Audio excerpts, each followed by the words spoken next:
ਖਬਰਾਂ ਦੀ ਸ਼ੁਰੂਆਤ ਕਰੀਏ ਕੱਲ੍ਹ ਵਾਂਗੂ ਹੀ ਇੱਕ ਬੜੀ ਅਹਿਮ ਖਬਰ ਤੋਂ। ਕੱਲ੍ਹ ਆਪਾਂ ਦਰਬਾਰ ਸਾਹਿਬ ਨੂੰ ਜਿਹੜੀਆਂ ਉਡਾਉਣ ਦੀਆਂ ਧਮਕੀਆਂ ਮਿਲ ਰਹੀਆਂ ਸਨ, ਉਹਨਾਂ ਦੇ ਬਾਰੇ ਜਦੋਂ ਆਪਾਂ ਚਰਚਾ ਕਰ ਰਹੇ ਸਾਂ, ਤਾਂ ਸਰਕਾਰਾਂ ਦੇ ਸਾਈਬਰ ਜਿਹੜਾ ਸੈੱਲ ਹੈ ਜਾਂ ਸਰਕਾਰਾਂ ਦੀ ਜਿਹੜੀ ਇੰਟੈਲੀਜੈਂਸ, ਉਹ 'ਤੇ ਆਪਾਂ ਸਵਾਲ ਖੜੇ ਕੀਤੇ ਸਨ। ਉਸ ਮਾਮਲੇ ਦੇ ਵਿੱਚ ਕਹਿੰਦੇ ਹਮਲੇ ਦੀ ਧਮਕੀ ਦੇਣ ਵਾਲਾ ਜਿਹੜਾ ਬੰਦਾ ਸੀ, ਉਹ ਪੁਲਿਸ ਦੇ ਅੜਿੱਕੇ ਆ ਤੇ ਖੁਲਾਸੇ ਅੱਜ ਹੋਣਗੇ ਜੀ। ਬਿਲਕੁਲ ਪ੍ਰਵੀਨ ਜੀ, ਇਹ ਬਹੁਤ ਗੰਭੀਰ ਮਾਮਲਾ ਹੈ। ਆਪਾਂ ਕੱਲ ਵੀ ਗੱਲ ਕਰ ਰਹੇ ਸੀ ਕਿ ਸਰਕਾਰਾਂ ਇਹੋ ਜਿਹੇ ਮਸਲਿਆਂ ਦੇ ਉੱਤੇ ਦੇਰ ਕਿਉਂ ਲਾਉਂਦੀਆਂ। ਜੀ ਬਿਲਕੁਲ। ਜੇ ਬਿਆਨੀ ਹੈ ਤੇ ਉਹ ਤੁਰੰਤ ਵਾਪਸ ਬਿਆਨ ਦਿੰਦੀਆਂ, ਪ੍ਰੈਸ ਨੋਟ ਜਾਰੀ ਕਰਦੀਆਂ। ਆ ਪੰਜਾਬ ਸਰਕਾਰ ਨੂੰ ਤਾਂ ਖਾਸੀ ਵਾਤ ਪਏਗੀ, 4-4 ਬੰਦੇ ਲਾ ਦੋ ਜਦੇ ਮੰਤਰੀ ਪ੍ਰੈਸ ਕਾਨਫਰੰਸਾਂ ਤੇ। ਹਾਂਜੀ। ਫਿਰ ਇਹਦੇ ਕਿਉਂ ਭੱਜ ਜਾਂਦੇ ਆ ਇਹੋ ਜਿਹੇ ਮਸਲਿਆਂ, ਜਿਹੜੇ ਸਿੱਧੇ ਲੋਕ ਹਿੱਤ ਵਾਲੇ ਮਸਲੇ ਆ, ਜਿਹੜੇ ਸਿੱਧੇ ਭਾਵਨਾਤਮਕ ਮਸਲੇ ਆ, ਜਿਹੜੇ ਸਿੱਧੇ ਧਾਰਮਿਕ ਮਸਲੇ ਆ, ਉਹਨਾਂ ਤੋਂ ਕਿਉਂ ਫਿਰ ਕੰਨੀ ਕਤਰਾਉਂਦੇ ਆ। ਉੱਥੇ ਵੀ ਆ ਕੇ ਆਪਣੀ ਜ਼ਿੰਮੇਵਾਰੀ ਕਬੂਲੋ ਨਾ ਕਿ ਸਾਡੀ ਨਲਾਇਕੀ ਹੈ ਜੋ ਕੁਛ ਹੋ ਰਿਹਾ। ਚਲੋ, ਮੁੱਖ ਮੰਤਰੀ ਭਗਵੰਤ ਮਾਨ ਹੋਰਾਂ ਨੂੰ ਆਖਰ ਲਾਅ ਐਂਡ ਆਰਡਰ ਦੀ ਸਥਿਤੀ ਤੇ ਫਿਕਰ ਤਾਂ ਹੋਇਆ, ਮੰਨਣ ਚਾਹੇ ਨਾ ਮੰਨਣ। ਵੈਸੇ ਤਾਂ ਉਹ ਸਵਾਦ ਲੈ ਰਿਹਾ ਮੇਰੇ ਦਾ ਪੁਲਿਸ ਰਾਜ ਦਾ, ਪਰ ਫਿਰ ਵੀ ਜਦੋਂ ਦਰਬਾਰ ਸਾਹਿਬ ਵਾਲੇ ਮਾਮਲੇ ਦੇ ਵਿੱਚ ਲਗਾਤਾਰ 5 ਈਮੇਲ ਰਾਹੀਂ ਧਮਕੀਆਂ ਦੀ ਗੱਲ ਆਈ ਤੇ ਖੁਦ SGPC ਨੇ ਸਾਹਮਣੇ ਆ ਕੇ ਗੱਲ ਕੀਤੀ ਤੇ ਮੀਡੀਆ 'ਚ ਰੌਲਾ ਪੈਣ ਲੱਗਿਆ ਕਿ ਆਖਰ ਫਿਰ ਕੱਲ ਮੁੱਖ ਮੰਤਰੀ ਸਾਹਿਬ ਨੇ ਆਪਣੇ ਘਰੇ ਹੀ ਪੁਲਿਸ ਅਧਿਕਾਰੀ ਬੁਲਾ ਲਏ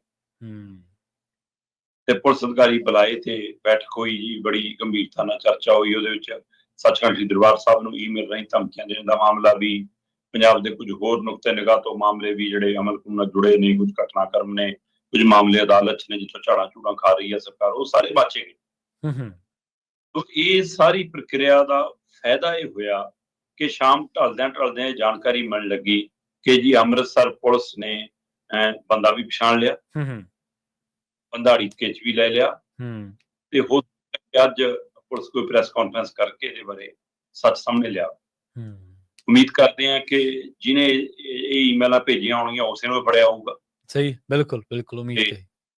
ਇਹ ਵੀ ਉਮੀਦ ਰੱਖਦੇ ਹਾਂ ਅਸੀਂ ਕਿ ਉਸੇ ਬੰਦੇ ਤੇ ਕਾਰਵਾਈ ਹੋਈ ਹੋਊਗੀ। ਸੋ ਦੱਸਿਆ ਜਾ ਰਿਹਾ ਕੋਈ ਸੰਜੀਵ ਦੁਬੇ ਨਾਂ ਦਾ ਬੰਦਾ ਕੋਈ, ਠੀਕ ਹੈ, ਤੇ ਉਹ ਪੁਲਿਸ ਦੇ ਅੜਿੱਕੇ। ਵੈਸੇ ਕੱਲ ਸ਼ਾਮ ਤੱਕ ਅਧਿਕਾਰਕ ਤੌਰ ਤੇ ਪੁਲਿਸ ਨੇ ਕੋਈ ਗੱਲ ਸਾਂਝੀ ਨਹੀਂ ਕੀਤੀ ਸੀ।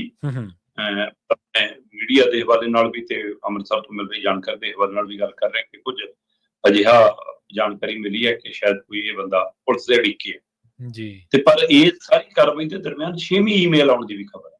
ਠੀਕ ਹੈ, ਫਿਰ ਜੇ ਅੜਿੱਕੇ ਤੇ 6ਵੀਂ ਈਮੇਲ ਕਿਹਨੇ ਭੇਜਤੀ? ਨਹੀਂ, ਹੁਣ ਹੋ ਸਕਦਾ ਉਹ ਈਮੇਲ ਪਹਿਲਾਂ ਆਈ ਹੋਵੇ ਤੇ ਬੰਦਾ ਬਾਅਦ ਚੋਂ ਚੱਕਿਆ ਹੋਵੇ। ਹਾਂਜੀ, ਇਹ ਵੀ ਹੋ ਸਕਦਾ, ਸਮਾਂ ਵੀ ਹੋ ਸਕਦਾ, ਜਾਂ ਇਹ ਵੀ ਹੁੰਦਾ ਕਿ ਇਕੱਲਾ ਇੱਕ ਬੰਦਾ ਨਹੀਂ, ਇਹਦੇ ਵਿੱਚ ਹੋਰ ਤਰ੍ਹਾਂ ਵੀ ਇਨਵੋਲਵ ਹੋਣ। ਸੋ ਉਹ ਬੜੀ ਸਪਸ਼ਟ ਹੋਣੀ ਬਾਕੀ ਆ। ਸੋ 6ਵੀਂ ਈਮੇਲ ਦੀ ਵੀ ਚਰਚਾ ਹੈਗੀ ਆ ਤੇ ਦੇਖਦੇ ਹਾਂ ਜੀ ਅੱਜ ਫਿਰ ਉਹਦੀ ਸ਼ਨਾਖਤ ਕਰਾਉਂਦੇ ਆ, ਉਸਨੂੰ ਮੀਡੀਆ ਸਾਹਮਣੇ ਪੇਸ਼ ਕਰਦੇ ਆ, ਉਹਨੂੰ ਅਦਾਲਤ 'ਚ ਪੇਸ਼ ਕਰਦੇ ਆ। ਇਸ ਗੱਲ ਨੂੰ ਕਿਵੇਂ ਅੱਗੇ ਲੈ ਕੇ ਜਾਂਦੇ ਆ ਇਹਦੇ ਉੱਤੇ ਨਜ਼ਰ ਰਹੇਗੀ।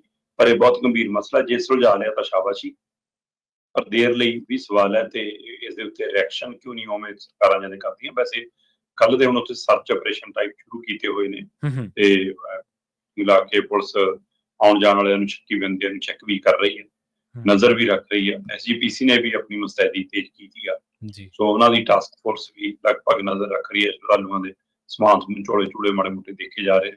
ਵੈਸਾ ਅੰਦਰ ਲਿਜਾਣ ਦੀ ਇਜਾਜ਼ਤ ਨਹੀਂ ਹੁੰਦੀ, ਸਾਰਾ ਕੁਛ ਹੁੰਦਾ ਕਿ ਕੱਢ ਜੋ, ਪਰ ਫਿਰ ਵੀ ਅੱਜ ਕੱਲ ਛੋਟਾ ਬੈਗ ਜਾਂ ਕੁਛ ਅਜਿਹਾ ਜਿਵੇਂ ਪਾਇਆ ਹੁੰਦਾ, ਉਹਨਾਂ ਨੂੰ ਲੈ ਕੇ ਫਿਰ ਉਹ ਚੈੱਕ ਵਗੈਰਾ ਜ਼ਰੂਰ ਕਰ ਰਹੇ ਨੇ।